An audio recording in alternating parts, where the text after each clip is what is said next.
जी, last video में हमने ये देखा था कि किस तरह से फॉर्म से डाटा इंसर्ट किया जाता है डेटाबेस के अंदर। तो मैंने एक पेज बनाया था form.html जिसके अंदर first name, last name, email 3 fields रखी थी और उन तीनों फील्ड्स का नेम रखा था, जिसमें फर्स्ट नेम का एफ नेम, लास्ट नेम का एल नेम, ईमेल का ईमेल और सबमिट बटन के ऊपर वैल्यू ऐड रिकॉर्ड्स उसकी जो भी उस पर शो करवाना था वैल्यूज़।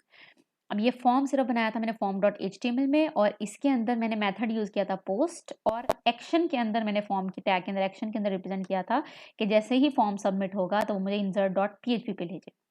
आगे insert.php के अंदर मैंने एक कनेक्शन का वेरिएबल बनाया था जिसके अंदर मैंने डेटाबेस के पैरामीटर्स दिए थे, डेटाबेस क्रिएट की थी, यानी लोकल होस्ट पे रूट, यूज़र नेम, पासवर्ड और डेटाबेस जो MyDB मैंने बनाई हुई थी उस डेटाबेस को यूज़ किया था।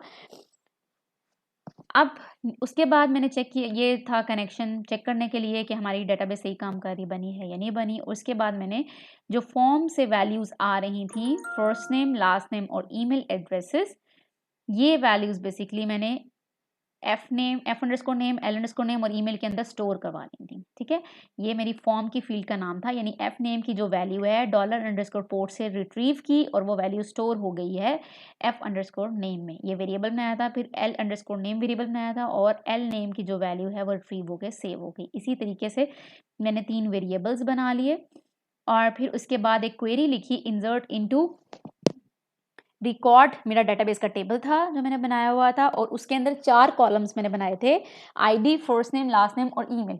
लेकिन आईडी वाले कॉलम को मैंने ऑटो इंक्रीमेंट रखा था, इसलिए मुझे उसकी वैल्यू इंसर्ट करने की जरूरत नहीं है, वो ऑटोमेटिकली इंक्रीमेंट 1 होता जाएगा जैसी नेक्स्ट वैल्यू आती जाएगी डेटाबेस के अंदर। तो मैंने उसके अंदर फर्स्ट नेम वाला जो मेरे पास कॉलम था, एक लास्ट नेम वाला कॉलम था और एक ईमेल वाला कॉलम था, उन तीनों कॉलम्स के नेम लिखे। अब इनके अंदर वैल्यूज कौन सी इंसर्ट करवानी है, वैल्यूज के आगे वो वैल्यूज लिखी जो इनमें इंसर्ट करवानी है। तो बेसिकली ये वेरिएबल्स थे जिनके इनके अंदर जो भी वैल्यू आएगी, यानी फॉर्म के अंदर जो भी डाटा होगा वो इन वेरिएबल्स में आ जाएगा और ये वेरिएबल्स वैल्यू यहाँ पे स्टोर कर देंगे। फिर उसके बाद अगर तो मेरी क्वेरी रन हो जाती है, यहाँ पे मैंने चेक किया कि मेरी क्वेरी रन हो रही है। अगर मेरी क्वेरी रन हो जाती है तो मुझे मैसेज शो कर देगा रिकॉर्ड सक्सेसफुली एडिट। अगर क्वेरी रन नहीं होती तो कोई ना कोई एरर डिस्प्ले हो जाएगा। और इसके बाद मैंने इसकी आउटपुट चेक की कि जब मैं लोकल होस्ट डाटा मेरा फोल्डर था उसमें मैं ओपन करती हूँ पेज जिसका नाम मैंने रखा हुआ था form.html। form.html को ओपन किया, यहाँ पे मैंने कोई भी वैल्यू इंसर्ट की, फॉर एग्जांपल abc@gmail.com और ऐड रिकॉर्ड किया तो डेटाबेस में रिकॉर्ड ऐड हो गया। इसी तरह से मैं अगेन ओपन करती हूँ form.html और इसके अंदर वैल्यूज़ ऐड करती हूँ, फॉर एग्जांपल ABC और लास्ट नेम में एंटर किया 1 2 3 और ईमेल में एंटर किया ab@yahoo.com। ये मैंने 2 रिकॉर्ड्स एंटर कर दिए। अब चेक करना है क्या वाकई डेटाबेस में गया है नहीं गया। मैं अपने PHP माई एडमिन पे गई, वहाँ पे MyDB जो मैंने बनाई थी उसके अंदर गई, रिकॉर्ड्स के अंदर गई, तो ये यहाँ पे मुझे शो कर रहा है कि मैंने अभी ये 2 रिकॉर्ड, ये एक पिछला रिकॉर्ड एंटर हुआ था, ये अभी 2 रिकॉर्ड एंटर किए हैं, वो यहाँ पे शो कर रहा है। अब ये ID देखिए 2 3 4 शो कर रहा है क्योंकि मैंने इसमें 1 रिकॉर्ड एंटर किया था और उसको मैंने डिलीट कर दिया था। तो ID तरतीब से चल रहा है क्योंकि यूनिक ID है ना, अब 1 दोबारा नहीं क्रिएट हुआ, तो 2 3 4 इसी तरह ही ID चलते रहेंगे। तो और मैंने IDs की वैल्यू नहीं दे रही, ऑटो इंक्रीमेंट खुद ब खुद हो रही है। अब हम देखेंगे कि हमने इसको अगर इस पेज पर डिस्प्ले करवाना हो कि हमें नज़र भी आ जाए जो हमने रिकॉर्ड एंटर किया है टेबल, तो वो किस तरह से आएगा। अब हमने इसके अंदर ऐड करना है कोड डिस्प्ले करने का, तो उसके लिए इसी तरह मैं एक और क्वेरी के लिए, जिसमें क्वेरी स्टोर करवाने एक वेरिएबल बनाऊंगी और इसमें क्वेरी लिखूंगी। इसके लिए क्वेरी डिस्प्ले कराने के लिए हम क्वेरी यूज़ करते हैं सिलेक्ट स्टैटिक फ्रॉम रिकॉर्ड। अब सिलेक्ट की क्वेरी बेसिकली डाटा सिलेक्ट करती है, स्टैटिक का मतलब सारे कॉलम सिलेक्ट करने हैं, सारे कॉलम और सारे रोज, फ्रॉम का मतलब रिकॉर्ड, यानी टेबल का नाम था रिकॉर्ड, रिकॉर्ड जो टेबल मैंने बनाया था उसके अंदर सारा डाटा सेलेक्ट करना है और ये मैंने सारा डाटा उसने सेलेक्ट किया और वो क्यू में स्टोर कर दिया। फिर उसके बाद मैं एक और वेरिएबल बनाती हूँ जिसको मैं लिखती हूँ क्वेरी रिजल्ट। अब क्वेरी रिजल्ट बेसिकली क्या कर रहा है, ये जो मैंने ऊपर क्वेरी बनाई थी इसको एग्जीक्यूट करेगा।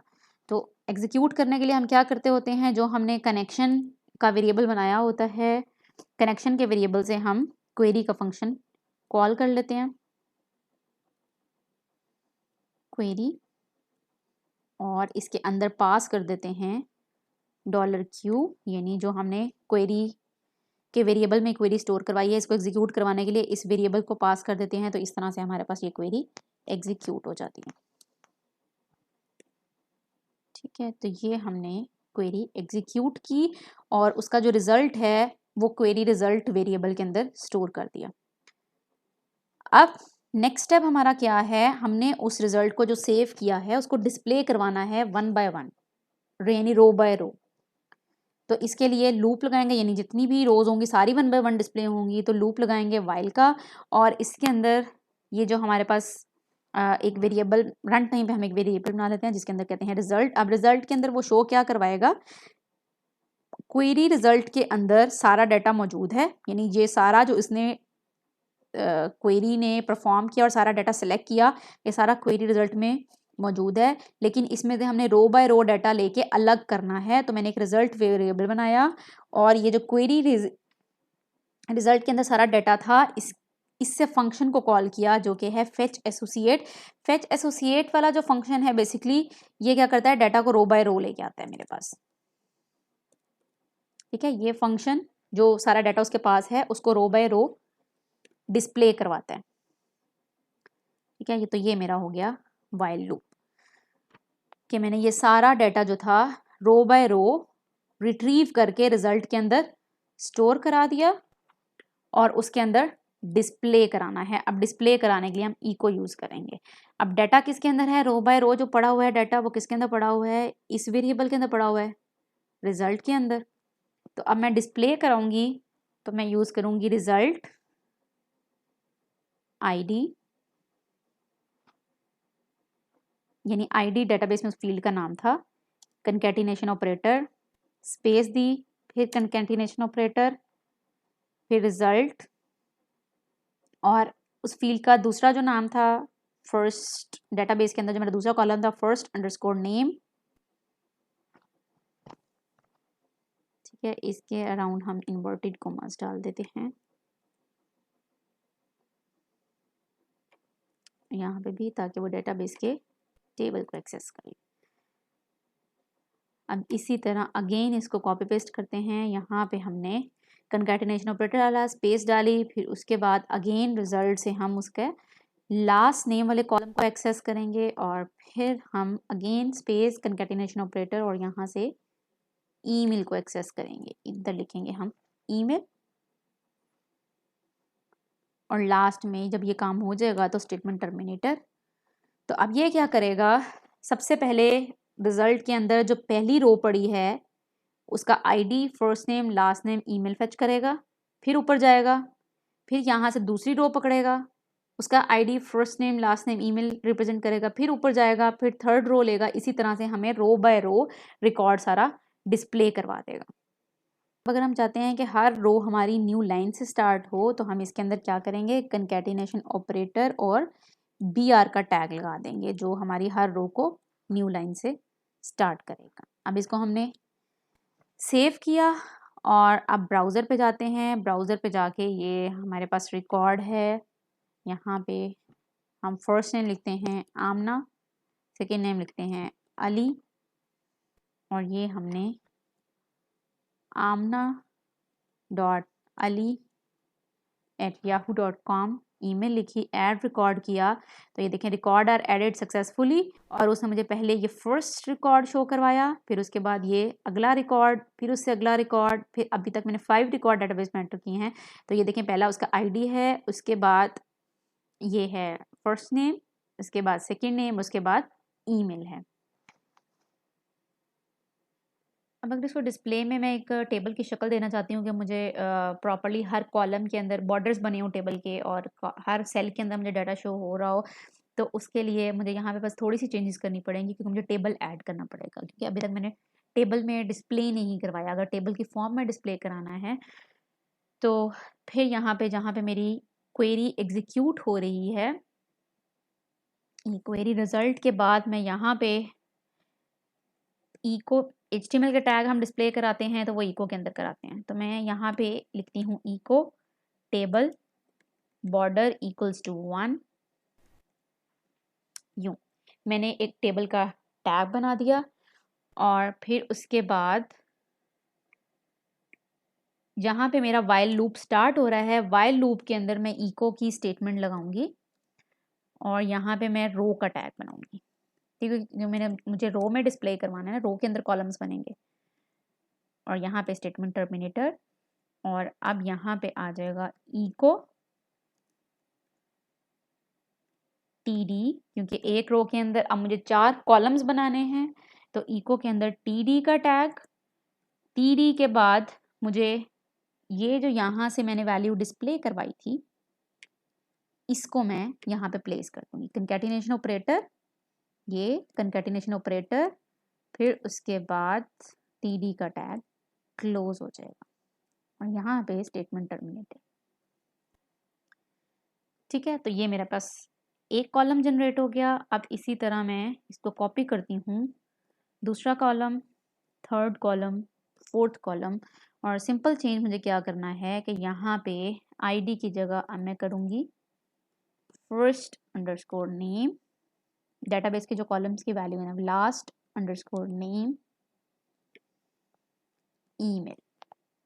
जब ये काम कर लिया तो अब नीचे मुझे रो को, ये जो मैंने रो इको की थी, अब इसकी क्लोजिंग करनी है। तो यहाँ पे मैंने इसकी क्लोजिंग कर दी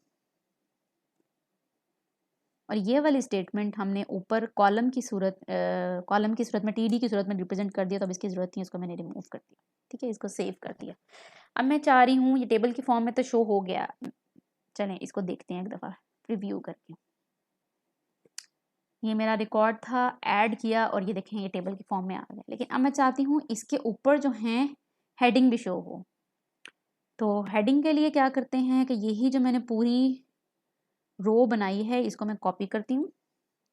जहाँ पे मैंने ये टेबल का टैग लगाया था बॉर्डर वाला, यहाँ पे इस पूरे कोड को प्लेस किया। यहाँ पे देखिए पहले रो डिस्प्ले हो रही है। अब ये वाला जो पोर्शन है यहाँ पे, ये तो हम डेटाबेस से रिट्रीव कर रहे थे, लेकिन अब तो हम हार्ड कोडेड लिख सकते हैं ना, हेडिंग बना रहे हैं। तो मैं यहाँ पे हार्ड कोडेड वैल्यू लिखती हूँ ID, और इसको TD को आप कर दो TH में चेंज कर दिया, क्योंकि ये बेसिकली हमारे लिए हेडिंग है। तो हेडिंग के लिए हम कॉलम की जब हेडिंग देते हैं तो TH टैग यूज़ करते हैं, ये हमें पहले ही पता है। ठीक है, तो ये मैंने यहाँ पे सारी जगहों पे पेस्ट कर दिया और यहाँ पे सेकंड की वैल्यू चेंज कर दी फर्स्ट नेम, क्योंकि हार्ड कोडेड है तो इन्वर्टेड कोमास के अंदर ही सारा आएगा, लास्ट नेम, और यहाँ पे आ जाएगा ईमेल। ठीक है, और एक और चीज़ रह गई है, टेबल क्रिएट किया था लेकिन टेबल की हमने क्लोजिंग नहीं की। तो ये जहाँ पे लूप ख़त्म हो रहा है, लूप के बाहर आके टेबल की क्लोजिंग करनी है। सेव किया, अब डेटा एंटर किया। फॉर एग्जांपल मैंने लिख दिया यहाँ पे साइमा अहमद और ईमेल है saima234@yahoo.com। ऐड रिकॉर्ड्स, देखिए रिकॉर्ड एंटर भी हो गया है और ये अब टेबल की फॉर्म में डिस्प्ले भी हो गया। सारे रिकॉर्ड्स अभी तक जितने एंटर हुए हैं सब शो हो रहे हैं विद IDs, और ऊपर मेरे पास हेडिंग भी टेबल की शो हो रही है। तो यूँ हम डिस्प्ले कर लेते हैं। अब मैं एक और थोड़ा सा चेंज करना चाहती हूँ कि मैं चाहती हूँ ये अब रिकॉर्ड नेक्स्ट पेज पे आ रहा है और वहाँ पे आके डिस्प्ले हो रहा है ना, मैं चाहती हूँ जो मेरा फॉर्म वाला पेज है, ये वाला पेज, इसके नीचे ही रिकॉर्ड डिस्प्ले हो। उसके लिए बस मुझे थोड़ा सा ये काम करना है कि ये जो मेरा डिस्प्ले वाला पोर्शन है जो कि स्टार्ट हुआ है इस क्वेरी से, ठीक है, सेलेक्ट क्वेरी से, इसको मैं यहाँ से कट कर लेती हूँ। और ये जो मेरा form.html वाला पेज है जहाँ पे फॉर्म क्लोज होता है, मैं PHP का कोड एंटर करने लगी हूँ। तो यहाँ पे PHP का ब्लॉक बना देती हूँ, PHP, इसके नीचे यहाँ पे मैंने ये सारा कोड पेस्ट कर लिया और इधर जाके मैंने PHP का ब्लॉक क्लोज कर दिया। अब PHP का ब्लॉक है, अब मेरे फॉर्म का नेम form.html नहीं रह सकता, तो अब मुझे क्या करना पड़ेगा, इसको रीनेम करना पड़ेगा। जहाँ पे मैंने ये सेव किया, अब मैं इसको दूंगी फॉर्म, और अब ये PHP का कोड हो चुका हुआ है, तो अब form.php के नाम से ये सेव हो जाए। ठीक है, अब ये form.php बन गया क्योंकि PHP का कोड में शामिल कर दिया। ओके, अब यहाँ पे हमने ये डिस्प्ले कर दिया, लेकिन डेटाबेस तो है ही नहीं यहाँ पे, तो डिस्प्ले कहाँ से करेगा डेटाबेस? कनेक्शन वेरिएबल है, डेटाबेस होगी तो कनेक्ट करेंगे ना। तो इसका मतलब क्या हुआ, इंसर्ट फाइल पे जाएंगे, हम यहाँ से कनेक्शन को कॉपी करेंगे और यहाँ पे आके PHP के बाद हम ये कनेक्शन जो वहाँ पे कोड था कनेक्शन का कॉपी करेंगे, और लास्ट पे हमने कनेक्शन क्लोज कर देना है, तो ये क्लोज का भी कोड कॉपी करेंगे और ये हम PHP का कोड जहाँ पे ब्लॉक जहाँ पे ख़त्म हो रहा है वहाँ पे कनेक्शन क्लोज लगा देंगे, इसको सेव कर देंगे। अब एक और क्या प्रॉब्लम है, ये रिकॉर्ड डिस्प्ले तो हो रहा है फॉर्म वाले पेज के ऊपर, लेकिन जो फिर भी इंसर्ट पे तो जा रहा है वो, क्योंकि मैंने क्या लगाया हुआ था कि मेरे फॉर्म का जो पेज है, जैसे ही मैं ऐड रिकॉर्ड पे करूँगी तो इंसर्ट के पेज पे जाएगा, तो इंसर्ट के पेज पे उसे डाटा नहीं शो होगा, फिर मैं डाटा कैसे शो करवाऊंगी? फिर मैंने रिकॉर्ड एंटर किया, उसने कह दिया रिकॉर्ड सक्सेसफुली एंटर, लेकिन मुझे अभी तक शो नहीं हुआ क्योंकि जो डिस्प्ले वाला कोड था वो तो सारा होम पेज पे पड़ा हुआ है। तो अब एक्चुअली मैंने करना क्या है कि उस पर जाएगा और उधर से वापस इस पेज पे रीडायरेक्ट हो। तो रीडायरेक्ट करने के लिए मुझे क्या करना पड़ेगा कि पहले जब मैं सबमिट का बटन दबाऊंगी तो सारा वहां से डाटा यहाँ पे आएगा, इस पेज के ऊपर इंसर्ट करेगा डाटाबेस के अंदर। फिर जब यहाँ पे क्वेरी एग्जीक्यूट हो जाएगी तो यहाँ पे जाके मुझे चेंज करना पड़ेगा। पहले मैं कहती थी एरर मैसेज डिस्प्ले करवा सक्सेसफुल मैसेज डिस्प्ले करवा देती थी, अब मुझे यहाँ पे जाके क्या करना पड़ेगा, रीडायरेक्ट करवाना पड़ेगा उसे वापस form.php वाले पेज के ऊपर, ताकि जो मेरे पास डाटा है वो वहीं पे जाकर डिस्प्ले हो रहा है, यहाँ पे इंसर्ट करने के बाद वापस उस पेज पे आ जाए और मुझे रिकॉर्ड शो कर देगा। तो अब मैं यहाँ से ये चीज़ रिमूव करके यहाँ पे फंक्शन लगाऊंगी हेडर का, हेडर के अंदर मैं दूंगी लोकेशन कॉलन, और जिस लोकेशन पे लेके जाना है यानी form.php, यानी जब insert.php पे आएगा तो जब वैल्यू डेटाबेस में इंसर्ट हो जाएंगी तो उसके बाद क्वेरी एग्जीक्यूट होने के बाद दोबारा वो चला जाए form.php के ऊपर और वहां जाके मुझे बेसिकली डिस्प्ले करवाएगा जो भी रिजल्ट्स मैंने डेटाबेस में एंटर किए हैं। ठीक है, तो अगर ये क्वेरी एग्जीक्यूट हो जाती है तो इस पेज पे वापस चला जाए, अगर एग्जीक्यूट नहीं होती तो मुझे एरर शो कर देगा। अब मैंने ये कोड को इस तरह से चेंज कर दिया और इसको सेव कर दिया। अब मैं जाती हूँ होम पेज के ऊपर और यहाँ पे जाके मैंने लिखा, देखिए मैंने form.php क्योंकि नया पेज बनाया था PHP का वो खोलना है, ये मैंने फॉर्म ओपन किया और ये देखें यहाँ पे मुझे रिकॉर्ड शो हो रहे हैं, डेटाबेस में जो अभी तक एंटर्ड है वो शो हो रहे हैं। अब मैं न्यू एंटर करती हूँ, मैं लिखती हूँ समीना, लास्ट नेम लिखती हूँ अली, ईमेल लिखती हूँ qwerty@ucp.edu.pk। ऐड रिकॉर्ड किया तो देखें इसके अंदर रिकॉर्ड एक और एंटर हो गया है और नेक्स्ट पेज पे मुझे लगा रीडायरेक्ट नहीं हुआ, लेकिन एक्चुअली वो इंसर्ट पेज पे गया था, वहां से क्वेरी रन करने के बाद वापस इस पेज पे रीडायरेक्ट हो गया। इस तरह से मैं और रिकॉर्ड एंटर करती हूँ, first name QWERTY, second name QWERTY और ईमेल लिखती हूँ 123@gmail.com और फिर मैंने ऐड रिकॉर्ड किया तो अगेन देखिए इसके अंदर रिकॉर्ड आ गया। तो अब मेरे जिस पेज पे डाटा है फॉर्म है उसी पेज पे मुझे रिकॉर्ड शो कर रहा है। ठीक है, तो ये थी सिलेक्ट क्वेरी जो कि हमने डाटा डिस्प्ले के लिए यूज़ की, हमने आज के लेक्चर में देखी insert query plus select query. Thank you so much.